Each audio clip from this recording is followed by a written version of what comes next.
c'est l'heure Philippe de l'info média du jour. Avec une question, faut-il sauver le livre à la télé? Le livre est-il le grand oublié du petit écran? Oui, répondent en chœur les principaux éditeurs français qui réclament davantage d'émissions littéraires.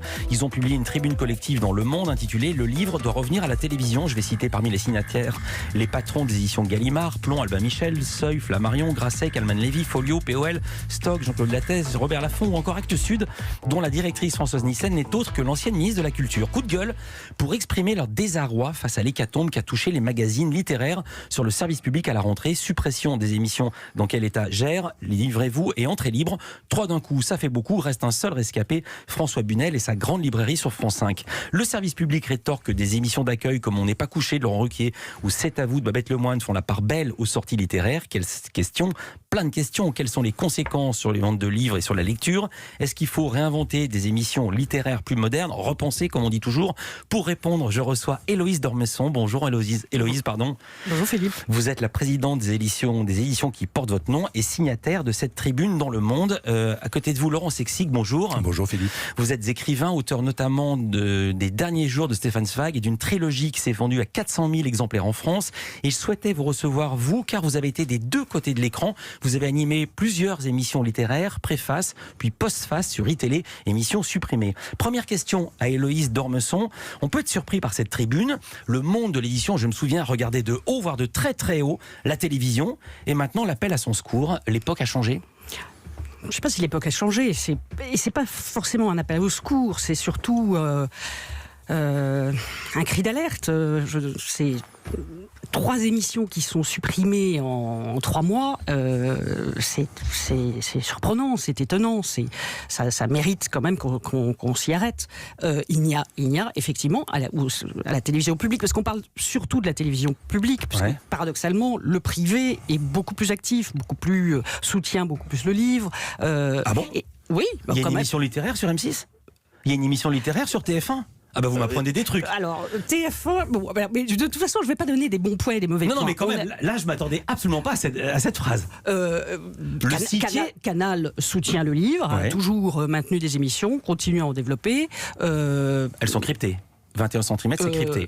Oui, 21 cm, c'est crypté, mais on va pas mais C8 n'est pas crypté, l'émission de Poivre n'est pas cryptée. Toujours est-il qu'il y a une excellente émission du service public qui est l'émission de Bunel, mais en effet les autres émissions ont disparu les unes après les autres. Et le livre, c'est une promesse d'évasion, permet de s'élever, le livre, c'est un miracle. C'est le seul objet qui est plus grand à l'intérieur qu'à l'extérieur. C'est un objet qui va vous faire voyager, qui va vous faire rêver, qui va vous faire réfléchir. Ça nourrit l'esprit, ça nourrit le cœur. Alors là, je vais vous dire, on est tous d'accord ici, on est tous d'accord pour défendre le livre. Il y a l'émission de Nicolas Caro une fois par semaine sur Europe 1. Mais les radios, vous êtes merveilleux. On n'a aucun problème avec Et ici, dans cette émission, on reçoit beaucoup d'auteurs. Alors simplement, moi je trouve que malheureusement, l'époque a changé. L'époque, c'est même un immense bouleversement, désolé de vous contredire Héloïse. L'époque a changé, le monde du livre appartient au monde ancien, appartient au monde même primitif.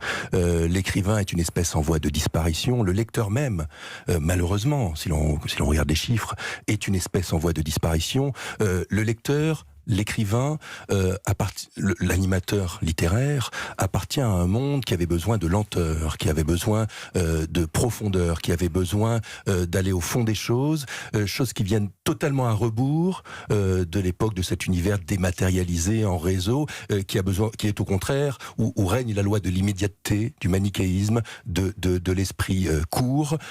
Donc évidemment, l'époque a changé. Peut-être que les éditeurs, alors vous vous en êtes rendu compte, mais peut-être pas à la mesure de cette révolution. Le monde dématérialisé a annihilé le monde du livre. Alors, je peux pas vous donner tort sur le constat, Laurent Sexig, mais la question qui nous intéresse ici, donc ça veut dire qu'il faut se résigner et dire, donc, le livre n'a plus sa place à la télé. D'un mot et ensuite Héloïse. Absolument pas. C'est justement ce renoncement que l'on peut reprocher à France Télévisions et à d'autres.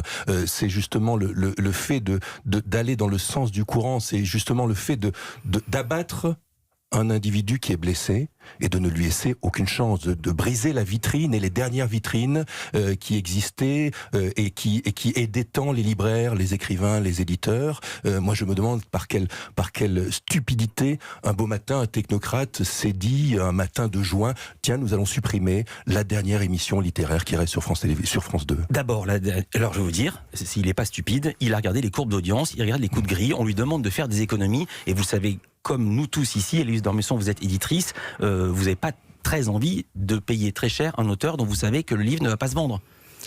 C'est un débat, on réfléchit et on en parle juste après ça. Oui, on parle dans l'infomédia du jour des émissions littéraires à la télévision.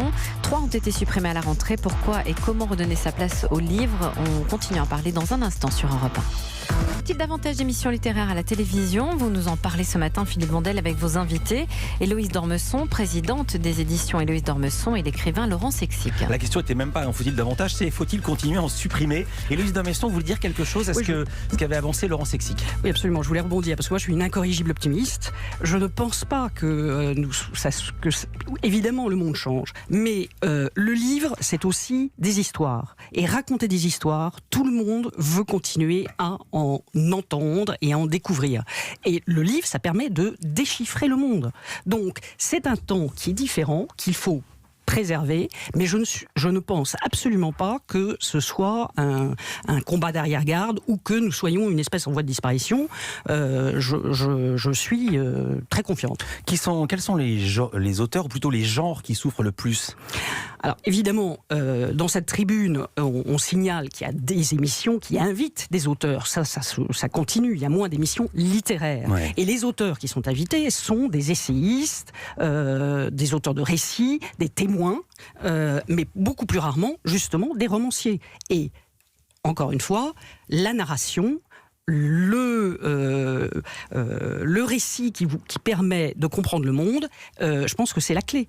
Je vais vous faire une réponse qui va vous faire bondir. Le problème parfois qu'il y a avec des romanciers, pour avoir travaillé dans beaucoup d'émissions de télé, c'est que s'ils ont choisi l'écriture, c'est qu'ils sont pas très bons à l'oral et qu'ils sont pas bons clients.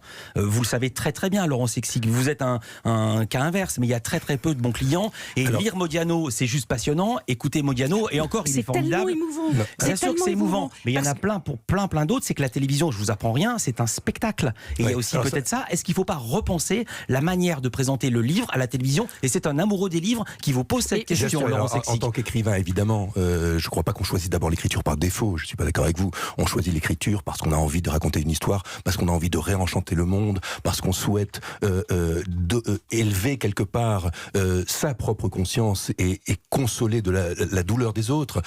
Il y a peut-être en effet une manière nouvelle à étudier. Et en effet, ceux qui sont faits le fossoyeur du livre, évidemment, je les condamne. Je condamne surtout parce que c'est une forme de renoncement. C'est vrai que vous avez raison, l'écrivain se vend mal. Parce que la rencontre du lecteur et de l'écrivain se fait au croisement de leurs deux imaginaires. Et lorsque vous me voyez face à vous, vous ne voyez pas mon imaginaire, vous ne voyez pas le monde de Stefan Zweig que j'ai pu écrire, ou le monde d'Edouard Einstein. Donc, évidemment, l'écrivain n'est pas dans la rhétorique, ce n'est pas un journaliste, ce n'est pas un philosophe, mais au contraire, il y a cette alternative à proposer. Il faut écouter une autre voix, cette voix qui balbutie, cette voix qui réfléchit en même temps qu'elle parle, et de regarder un écrivain qui ne sait s'exprimer que par les mots, c'est intéressant parce qu'on est à côté de la société du spectacle, justement. Je vais encore vous faire bondir, je vais me mettre à la place des télés. Le téléspectateur type en France a 53 ans et il continue de vieillir, on le sait, les jeunes se détournent de plus en plus de la télé, ils regardent YouTube ou leur ordinateur. Et les chaînes veulent rajeunir leur audience. Or, l'âge moyen du grand lecteur type, il est, je cite le chiffre du CNL, de 65 ans. Autrement dit, les télés se disent, c'est pas en parlant littérature que je vais attirer des jeunes. Oui, mais bon, alors, par ailleurs, pour répondre à la précédente question, vous pouvez aussi, le journaliste, le chroniqueur, il n'a pas besoin d'inviter l'auteur. Il peut parler du livre, il peut communiquer son émotion, son étonnement, sa réflexion, et donc on n'a pas besoin d'inviter d'auteur. Simplement, il faut parler des livres. C'est vrai, j'ai vu des reportages magnifiques dans Stupéfiant alors que l'auteur était mort, donc ils n'ont pas pu l'inviter de fait. Objection absolument retenue. Qu'est-ce qui s'est passé depuis la publication de cette tribune, Héloïse d'Ormesson? Est-ce que le France Télévisions a réagi? Est-ce que le ministère de la Culture a réagi? Alors le ministère de la Culture, je ne sais pas. France Télévisions, oui. Je crois c'est un pavé dans la mare et que effectivement le métier de l'édition est assez discret, feutré, ne se fédère pas souvent. Ouais. Et là, on a fait une action commune, unie. Donc ça, oui, ça remue quand même et ça. Alors quel retour vous avez eu ? Qu'est-ce qu'on vous a dit ? Écoutez, je pense que pour l'instant c'est un peu trop tôt pour qu'on nous dise coup de baguette magique, ça y est, on reprogramme. Je ne sais pas dans quelle étagère, mais je pense que ça va. Il y a une petite prise de conscience. Laurent Sexic, je me tourne vers vous. Je l'ai dit, vous aviez des émissions de télévision, préface, puis ensuite postface sur iTélé. Comment ça se passait et pourquoi l'émission a-t-elle été supprimée sur iTélé ? Au nom de quoi ? Quel fut l'argument ? Alors c'était en quelque sorte un argument d'avant-garde. La patronne de la chaîne, qui n'est plus patronne de chaîne. C'était Valérie Lecable à l'époque. Voilà, m'avait dit assez, j'avais l'élégance, je voulais avoir l'élégance de ne pas la nommer parce que ce qu'elle m'avait dit était, pour moi, c'est aberrant, et en même temps, elle était avant-gardiste. Elle m'avait dit, il n'y a plus de place pour la culture dans les chaînes info. Et en réalité, ce qui me paraissait comme monstrueux, plus de place pour la culture dans les chaînes info, plus de place pour le livre, plus de place pour la réflexion, plus de place pour la pensée, pour l'imaginaire. Ce qui me paraissait monstrueux est devenu une réalité. Donc en effet, j'ai assimilé ce qu'elle m'avait dit et je me suis mis assez curieusement à passer de l'autre côté et à écrire des livres, alors un peu pessimistes, c'est vrai, c'est sur Stéphane Zweig, les derniers jours de Stéphane Zweig, ou sur Le Monde d'hier, ou sur Romain Gary. Mais elle avait à la fois raison et en même temps elle a tort, comme le dit Héloïse. Elle a tort parce qu'il y a de la place et parce qu'il y a une mission non seulement de service public, mais de moralité à élever les consciences des gens qui n'ont pas accès aux livres et qui se sont vus abandonnés en réalité. Vous êtes comme les écrivains, vous faites des phrases très très longues, mais j'adore vous entendre parler. Héloïse, rapidement, le mot de la fin. Je ne sais pas, c'est un remède, ça devrait être remboursé par la sécurité sociale, le livre. Donc il faut absolument... Il y a beaucoup d'aides pour les livres, et c'est tant mieux. C'est pas un produit comme les autres. Mais je vous dis que quand on lit un livre, on se sent mieux. Ah, je suis d'accord. Tiens, un livre à présenter. Chaplin en Amérique, c'est une bande dessinée. C'est signé Laurent Sexic. Petite info qu'on m'a donnée dans l'oreillette. 21 cm sur Canal est encrypté, mais la rediff est en clair. Merci à vous, Laurent Sexic. Merci. MyCanal, on me dit dans l'oreillette. Merci à Héloïse d'Ormesson. Vous dirigez les éditions qui portent votre nom. Évidemment, vous êtes la fille du regretté Jean Do, qu'on salue. Si tant est qu'on puisse le saluer.